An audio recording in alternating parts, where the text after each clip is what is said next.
வணக்கம். இன்றைக்கி நம்ம கருவாடு இப்போ வெயில் நாள் இல்லையா, நல்லா வாங்கி ஸ்டோர் பண்ணலாம் எப்படின்னு பார்க்கலாம். இப்போ நான் சின்ன வயசில் நாங்கள் எங்கள் எதிர் வீட்டில் ஒரு பாட்டி இருப்பாங்க. 2 பேரும் பார்த்திங்கன்னா இந்த மாதிரி கருவாடு தெரு மேலே விற்கும். அப்பலாம் இதை விட நல்லா பெருசாக நல்லா சதப்பற்றாக இருக்குங்க. நல்லா காய்ச்சலாக இருக்கும். வாங்கி நாங்கள் அருவாமனையில் அழகாக அந்த செதில் அதெல்லாம் கட் பண்ணி எடுத்து வச்சுருவோம்.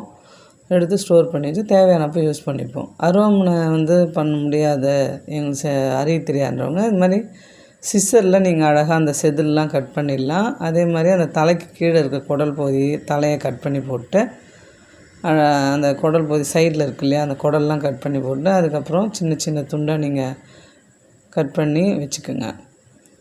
இது எங்கள் வீட்டில் ஒரு பெரியம்மா இருந்தாங்க எங்கள் கூட.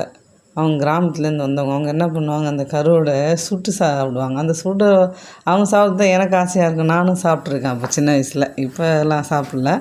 அப்போ சின்ன வயசில் அவங்க கூட விளையாட நல்லாயிருக்கும். எதுவுமே சுட்டு சாப்பிட்டா நல்லாயிருக்குங்க தீயில்.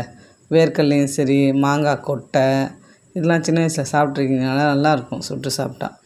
நீங்களும் இது மாதிரி கருவாடு வாங்கி ஸ்டோர் பண்ணி வச்சுக்கோங்க. இப்போ இந்த வெயில் நாளில் வாங்கி ஸ்டோர் பண்ணி வச்சுட்டிங்கன்னா நீங்கள் மழை நாளுக்கு இது யூஸ் ஆகும். இப்போ இது நல்லா சின்ன சின்ன பீஸாக கட் பண்ணி பேப்பரில் போட்டு வெயிலில் காய வச்சு டப்பாவில் போட்டு நல்லா ஒரு எறும்பு போகாத அளவுக்கு போட்டு ஸ்டோர் பண்ணி வச்சுக்கோங்க. லைக் பண்ணுங்கள், சப்ஸ்கிரைப் பண்ணுங்கள். தேங்க்யூ.